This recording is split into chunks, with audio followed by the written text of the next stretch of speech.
السلام علیکم سامعین۔ ملک صفدر حیات صاحب کی ڈائری سے عروج و زوال کے ایک عبرت اثر داستان کہانی پسند آئے تو لائک اور کمنٹ ضرور کیجیے گا۔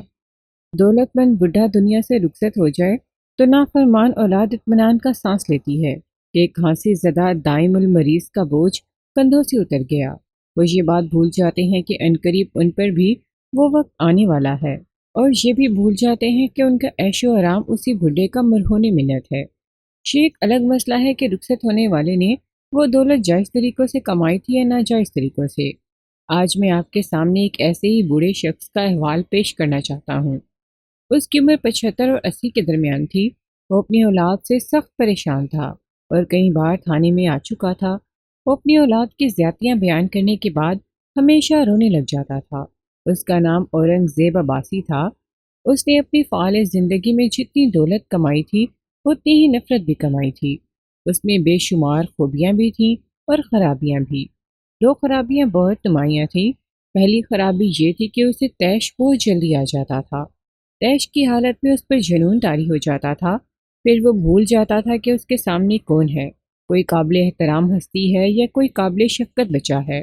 اس کی بد زبانی اور گالیاں اچھے خاصے آدمی کو اس سے متنفر کر دیتی تھی۔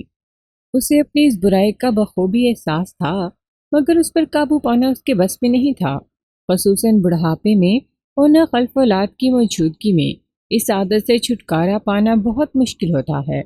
دوسری برائی اس کی یہ تھی کہ اسے ناجائز ذرائع سے دولت کمائی تھی۔ بہرحال کوئی انسان نہ تو مکمل اچھائیوں کا مجموعہ ہوتا ہے اور نہ ہی مکمل برائیوں کا۔ ان باتوں سے قطع نظر اولاد کا بہر صورت یہ فرض ہے کہ وہ والدین کی بڑھاپے میں خدمت کرے۔ اورنگزیب عباسی سے میری پہلی ملاقات ہسپتال میں ہوئی تھی۔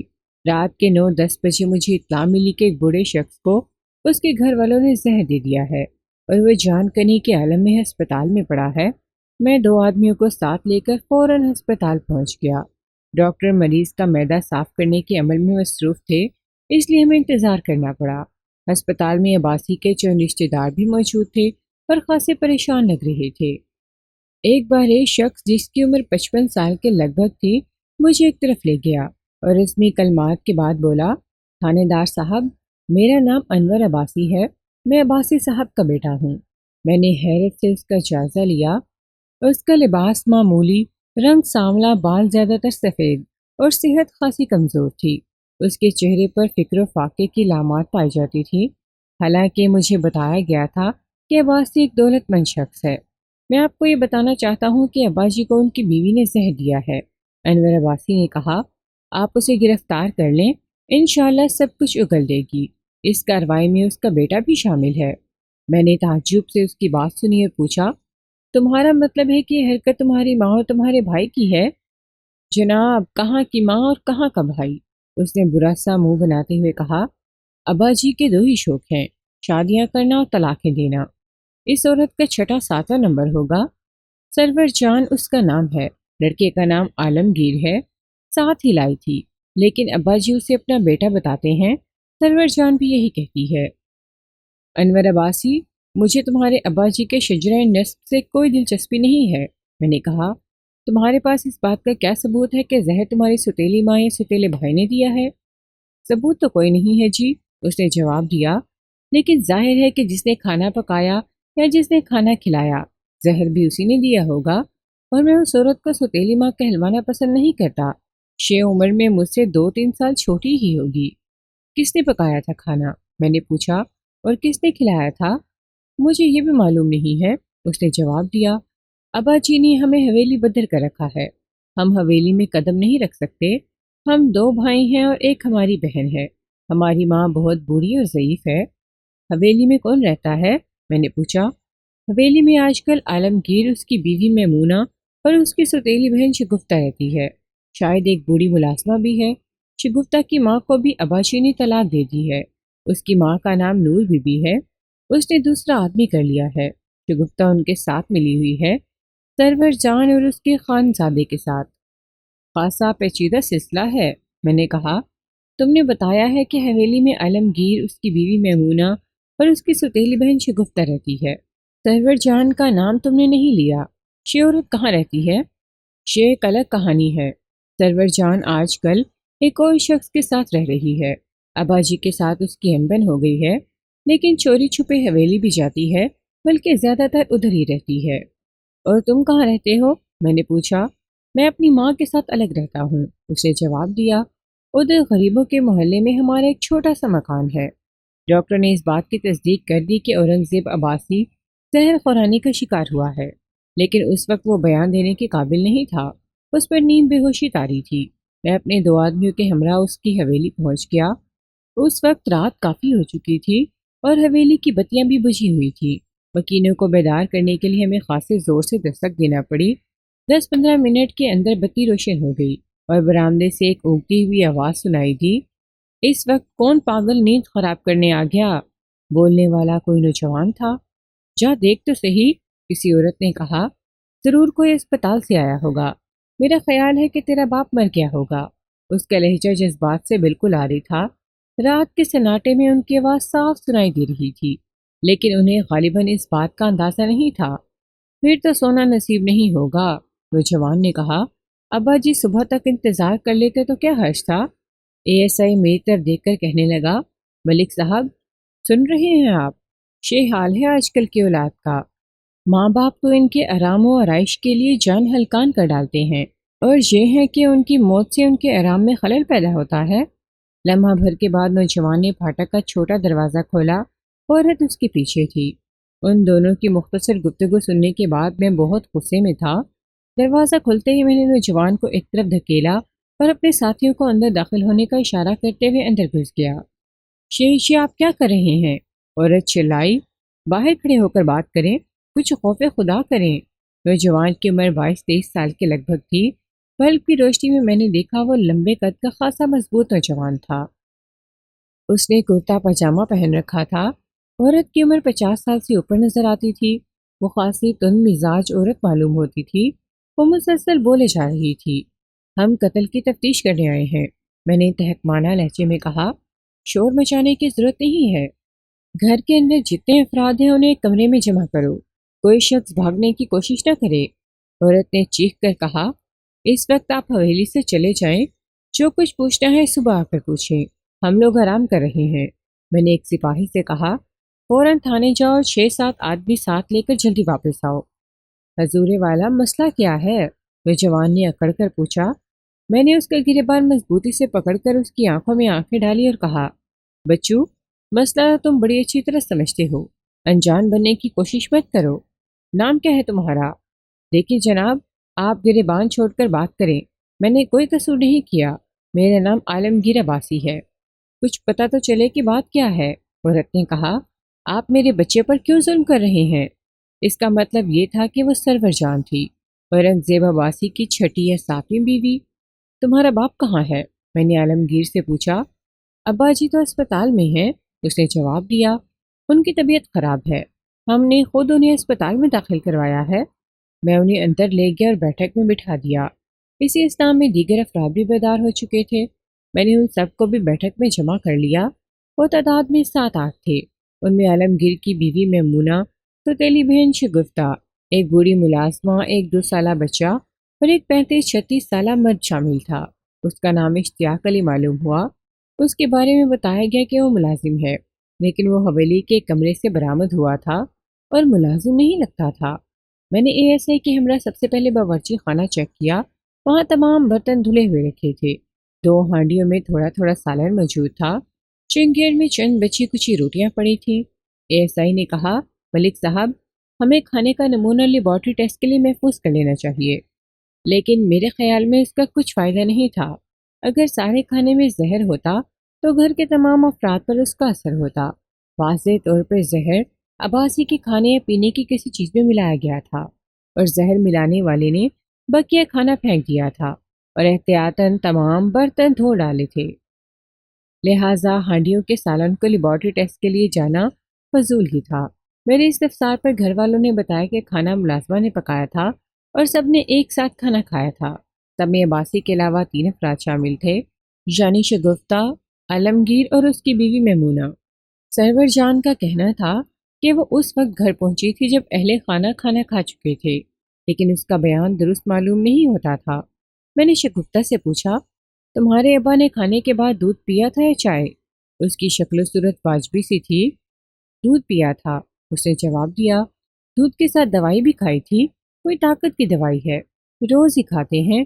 اس کے 10 منٹ بعد انہوں نے شور مچانا شروع کر دیا کہ ان کے پیٹ میں مروڑ اٹھ رہے ہیں۔ اللہ جانے اچانک کیا ہوا تھا۔ ہم نے انہیں اسپتال پہنچا دیا۔ میں نے پوچھا، دودھ کس نے انہیں دیا تھا؟ میں نے دیا تھا۔ بھابھی نے گرم کر کے گلاس میں ڈال دیا اور میں نے لے جا کر ان کی میز پر رکھ دیا۔ میں نے میمونہ سے پوچھا، جب تم نے دودھ گرم کیا اس وقت باورچی خانے میں کون کون تھا؟ بس رحمتیں تھی اور میں تھی، اس نے جواب دیا۔ رحمتیں برتن دھو رہی تھی۔ میں نے دودھ گرم کر کے رکھا ہی تھا کہ منا رونے لگا۔ میں منہ کو دیکھنے چلی گئی اور خالہ سے کہا کہ وہ شگفتہ کے ہاتھ ابا کو دودھ بھجوا دیں۔ رحمتیں ان کی ملازمہ تھی اور خالہ وہ اپنی ساس کو کہتی تھی۔ گویا اس وقت سرور جان بھی گھر میں موجود تھی۔ میں نے شگفتہ سے پوچھا، تمہارے ابا اپنی دوائیں کہاں رکھتے ہیں؟ اپنے کمرے میں الماری کے اندر، اس نے جواب دیا۔ انہوں نے کوئی غلط دوا کھا لی ہوگی۔ الماری بھری پڑی ہے دوائیوں سے، پتہ نہیں کس زمانے کی دوائیں پڑی ہیں۔ میں نے عباسی کی خوابگاہ میں جا کر اس کی دیواری الماری کا جائزہ لیا۔ لڑکی ٹھیک ہی کہتی تھی، وہاں بے شمار دوائیں رکھی تھیں، گولیاں، شربت، حکیمی معجونیں، کشتی اور جانے کیا کیا۔ کچھ نئی دوائیں تھیں، کچھ پرانی تھی، ہر چیز پر گردائی ہوئی تھی۔ دوائیوں کے علاوہ چند فائلیں اور کئی متفکر چیزیں اس الماری میں پڑی تھیں۔ ابا اس الماری کو ہمیشہ تالا لگا کر رکھتے ہیں، شگفتہ نے مزید کہا۔ آج اچانک تکلیف کی وجہ سے تالا لگانا بھول گئے۔ ہمیں ان کی کسی چیز کو ہاتھ لگانے کی اجازت نہیں ہے، نہ صفائی کرنے کی، نہ دوا کھلانے کی۔ گھر والوں کو یہ تو یقیناً معلوم ہوگا کہ باسی کون سی دوا کس وقت کھاتا ہے۔ میں نے سوچا، ممکن ہے کہ ان میں سے کسی نے دوا بدل دی ہو یا کسی کشتے میں زہر ملا دیا ہو۔ چونکہ الماری کھلی تھی اس لیے اس بات کا کوئی امکان نہیں تھا کہ زہر آلود دوائی یا کشتہ اپنی جگہ پر موجود ہوگا۔ میں نے عباسی کی خوابگاہ کو سیل کر دیا اور عالمگیر اور سرور جان کو پوچھ گچھ کے لیے اپنے ساتھ تھانے لے گیا۔ تاہم میں عباسی کا بیان سنے بغیر اس پر کوئی دباؤ نہیں ڈالنا چاہتا تھا۔ اگلے روز 11-12 بجے کے قریب ایک بوڑھا شخص انور عباسی کے ہمراہ تھانے پہنچا۔ وہ خاصا قداور اور بھاری بھرکم شخص تھا، تاہم اس کی چال میں نقاہت پائی جاتی تھی۔ وہ آہستہ چلتا ہوا میرے کمرے میں داخل ہوا اور ایک کرسی پر بیٹھ گیا۔ میں نے اندازہ لگایا کہ اپنے وقت میں وہ خاصا باروب شخص رہا ہوگا۔ اس نے پاٹ دار آواز میں سلام کیا، پھر بولا، تھانے دار صاحب، میرا نام اورنگزیب عباسی ہے۔ مجھے صبح ہی پتہ چلا ہے کہ آپ نے میرے بچے کو گرفتار کر لیا ہے۔ میں اسی سلسلے میں آپ کے پاس حاضر ہوا ہوں۔ ہم نے ابھی تک کسی کو گرفتار نہیں کیا، میں نے جواب دیا۔ ہاں، البتہ ہمیں بتایا تھا کہ آپ کو زہر دیا گیا ہے۔ میں پوچھ گچھ کے لیے آپ کی حویلی گیا تھا، وہاں سے میں آپ کی بیوی اور بیٹے کو پوچھ گچھ کے لیے تھانے لایا ہوں۔ انہوں نے رات تھانے میں گزاری ہے۔ بقیہ کارروائی آپ کے بیان کے بعد کی جائے گی۔ میری کوئی بیوی نہیں ہے، میں اپنے بچے کی خاطر یہاں آیا ہوں۔ ڈاکٹر مجھے اجازت نہیں دے رہا تھا، لیکن میں زبردستی چلا آیا ہوں۔ بہت مشکل سے یہاں پہنچا ہوں ملک صاحب۔ اولاد کی محبت بڑی بری چیز ہے۔ اس نے رونا شروع کر دیا۔ اولاد کیسی بھی ہو، انسان اس کی تکلیف برداشت نہیں کر سکتا۔ آپ میرے بیٹے کو بلائیں، میں اسے دیکھ کر تسلی کرنا چاہتا ہوں۔ آپ کی بڑی مہربانی ہوگی۔ میں رات بھر اس کے لیے تڑپتا رہا ہوں۔ مجھے اس کے بیٹے کی باتیں یاد آ گئیں۔ اسے تو اپنے باپ کی زندگی سے زیادہ اپنے آرام کی فکر تھی، اور باپ اس کی تکلیف کے خیال سے ساری رات تڑپتا رہا تھا۔ اس کی باتیں سن کر انور عباسی کے چہرے پر ناگواری نمودار ہو گئی۔ ابا جی، ہم بھی آپ ہی کی اولاد ہیں۔ تبھی مجھے یاد آیا کہ انور عباسی کو حویلی میں داخل ہونے کی اجازت نہیں تھی۔ عجیب تضاد تھا۔ عباسی جس بیٹے کے لیے تڑپ رہا تھا وہ تو حویلی میں آرام کر رہا تھا، اور جس بیٹے کو اس نے حویلی بدل کر رکھا تھا اس نے ساری رات ہسپتال میں باپ کی ذمہ داری کرتے گزار دی تھی۔ عباسی صاحب، میں نے سنا ہے کہ اس بیٹے کو حویلی میں داخل ہونے کی اجازت نہیں ہے۔ میں نے کہا، ملک صاحب، میں کیا کروں؟ 6 لوگ جب بھی حویلی میں آتے ہیں فساد شروع ہو جاتا ہے۔ اس کے 6 بچے ہیں۔ اس کی چھوٹی بہن آمنہ کے 5 بچے ہیں۔ اسے چھوٹا بھائی اجمل ہے، وہ آوارہ ہے، چوروں بدماشوں میں اٹھتا بیٹھتا ہے، 2 دفعہ جیل بھی جا چکا ہے۔ میں اس عمر میں ان لوگوں کے لیے کچھ نہیں کر سکتا۔ ابا جی نے ساری عمر میں بھی ہمارے لیے کچھ نہیں کیا، انور عباسی نے ہولے سے کہا۔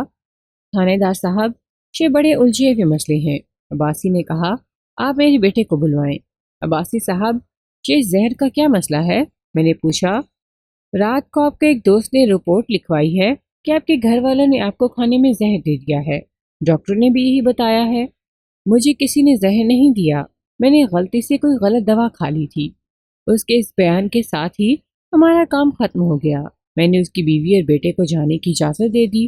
اس کے 7-8 ماہ بعد عباسی ایک بار پھر تھانے آیا اور کہا کہ وہ ایک رپورٹ درج کروانا چاہتا ہے۔ اس کے ساتھ ایک ادھیڑ عمر شخص تھا جس نے اپنا نام امجد علی بتایا۔ ملک صاحب، مجھے اپنے رشتہ داروں سے جان کا خطرہ ہے۔ عباسی نے کہا، میں رپورٹ لکھوانے آیا ہوں۔ آپ کو کون کون سے رشتہ داروں سے جان کا خطرہ ہے؟ میں نے پوچھا۔ ان کے نام کیا ہیں؟ کوئی ایک ہو تو بتاؤں، سب کے سب جائیداد کے چکر میں میری جان کے دشمن ہو رہے ہیں۔ گویا آپ کو اپنے ورثہ سے خطرہ ہے، یعنی اپنی اولاد اور اپنی بیویوں سے۔ آپ کے بچے کتنے ہیں؟ 13-14 کے قریب ہوں گے، اس نے جواب دیا۔ اسے صحیح تعداد معلوم نہیں تھی، سب کے نام بھی یاد نہیں تھے۔ بقول اس کے وہ اس کی 5 بیویوں کی اولادیں تھیں، جن میں سے 4 کو وہ طلاق دے چکا تھا۔ سرور جان 5ویں اور آخری بیوی تھی۔ اس سے ایک بیٹا اور ایک بیٹی تھی، دونوں ہی شادی شدہ تھے۔ بیٹی کا نام رضیہ تھا، اس کا سسرال شیخو پورہ میں تھا۔ اس کے بھائی عالمگیر کا ذکر آپ سن چکے ہیں۔ عباسی کی باتوں سے اندازہ ہوتا تھا کہ وہ عالمگیر اور رضیہ کو شک سے بالا رکھنا چاہتا تھا۔ اسے زیادہ خطرہ سرور جان اور اس کے رشتہ داروں سے تھا۔ اسی طرح دیگر 4 بیویوں اور ان کے درجن بھر اولادوں سے بھی اسے خطرہ تھا۔ یہ سب حویلی کے باہر رہتے تھے اور نصف درجن سے زیادہ دوسرے علاقوں میں رہتے تھے۔ مجھے ان سب کے نام یاد نہیں رہے، نہ ہی ان کے بعد کے واقعات میں کوئی خاص دخل ہے۔ عباسی کے اصرار پر میں نے رپورٹ درج کی، لیکن میرے خیال میں ایک 80 سالہ بوڑھے کو کوئی احمق ہی قتل کرنے کی کوشش کر سکتا تھا۔ بہرحال اس رپورٹ کی بنیاد پر میں متعلقہ لوگوں سے مل کر اورنگزیب عباسی اور اس کی بیوی کے بارے میں معلومات اکٹھی کرتا رہا۔ عباسی حکومت کے ایک ایسے محکمے میں ملازم رہ چکا تھا جہاں مختلف طریقوں سے ناجائز دولت اکٹھی کرنے کے لیے بے شمار مواقع تھے۔ محکمے کا ذکر کرنے کا کوئی فائدہ نہیں۔ عباسی کی عمر سے آپ اس بات کا اندازہ لگایا ہوگا کہ اس کا زمانہ ملازمت انگریزی دور حکومت میں تھا۔ اس کی تمام شادیاں بھی اسی زمانے کی تھی۔ عباسی کے پرانے ساتھیوں نے اس کے متعلق بتایا کہ وہ اپنے وقت میں بہت دبنگ اور باروب شخص تھا۔ کوئی شخص 10 سیکنڈ تک اس کی آنکھوں میں آنکھیں ڈال کر بات نہیں کر سکتا تھا۔ اپنے محکمے میں وہ واحد شخص تھا جو انگریز افسروں کے ساتھ انہیں کے لہجے میں بات کرتا تھا۔ اس کے ماتحت اس کی موجودگی میں کرسی پر بیٹھنے کی جرت نہیں کر سکتے تھے۔ کہتے ہیں کہ جب وہ غصے میں کسی کو ڈانٹتا تھا تو اس کے دفتر کی دیواریں تک کھل جاتی تھیں۔ سخت طبیعت ہونے کے باوجود وہ حسن پرست شخص تھا اور یہی اس کی نصف درجن شادیوں اور طلاقوں کی بنیادی وجہ تھی۔ بتانے والوں نے مجھے بتایا کہ وہ بڑے اہتمام سے شادی کرتا تھا، مگر کچھ عرصے کے بعد بیوی پر ظلم شروع کر دیتا تھا۔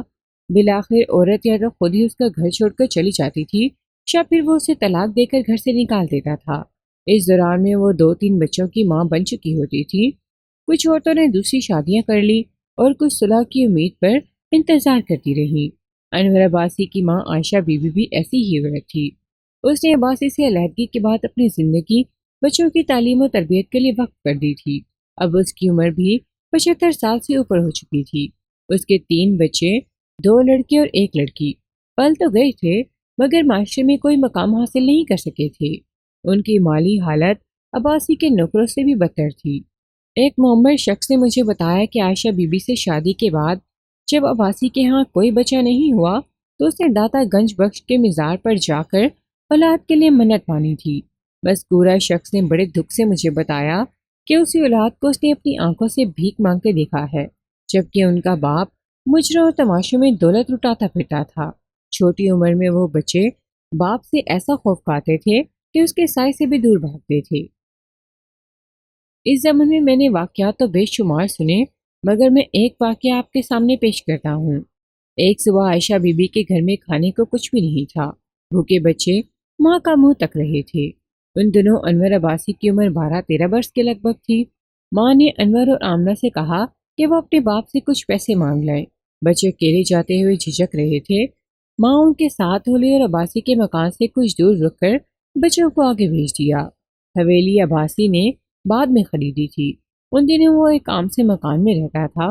وہ رات کا وقت تھا۔ بچے ڈرتے جھجکتے باپ کے گھر تک تو پہنچ گئے، مگر دروازہ کھٹکھٹانے کی ہمت نہیں ہو رہی تھی۔ کچھ دیر بعد ایک ملازم نے بچوں کو مشکوک حالت میں دروازے کے پاس کھڑے دیکھا تو انہیں پکڑ کر اندر لے گیا۔ اسے یہ معلوم نہیں تھا کہ یہ عباسی کے بچے ہیں۔ بچے بیچارے خوف کی وجہ سے کچھ بول نہ سکے۔ ملازم انہیں ایک نوجوان عورت کے پاس لے گیا جس نے خاصا بھڑکیلا لباس پہن رکھا تھا۔ بی بی جی، یہ بچے چوری کی نیت سے دروازے کے پاس چھپ کر کھڑے تھے۔ ملازم نے کہا، اگر میری نظر نہ پڑتی تو یہ کوئی قیمتی چیز لے کر بھاگ جاتے، شکل سے ہی آوارہ لگتے ہیں۔ عورت نے دونوں کے منہ پر تڑاک تڑاک تھپڑ رسید کیے اور پوچھا، کون ہو تم؟ یہاں کیا کرنے آئے تھے؟ آمنہ رونے لگی۔ اس کی عمر اس وقت 8-9 سال تھی۔ ہم ابا سے ملنے آئے ہیں، انور نے جواب دیا۔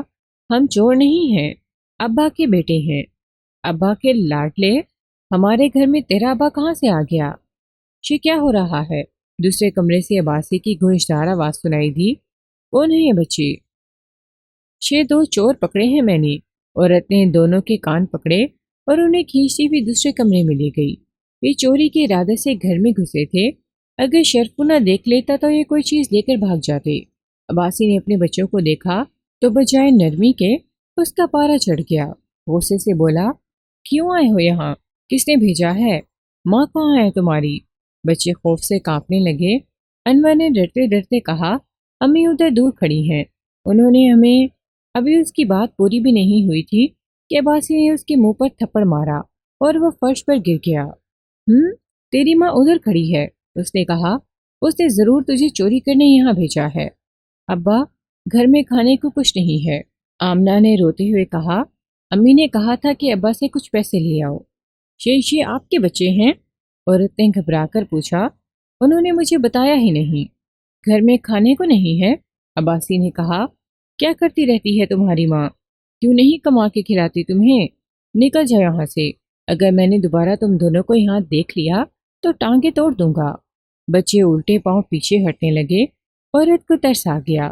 اس نے 2 چاندی کے روپے اندر سے نکال کر انور کے ہاتھ پر رکھے اور کہا، یہ لو اپنی امی کو دے دینا۔ رکو، عباسی نے تہکمانہ لہجے میں کہا، پیسے واپس کر دو۔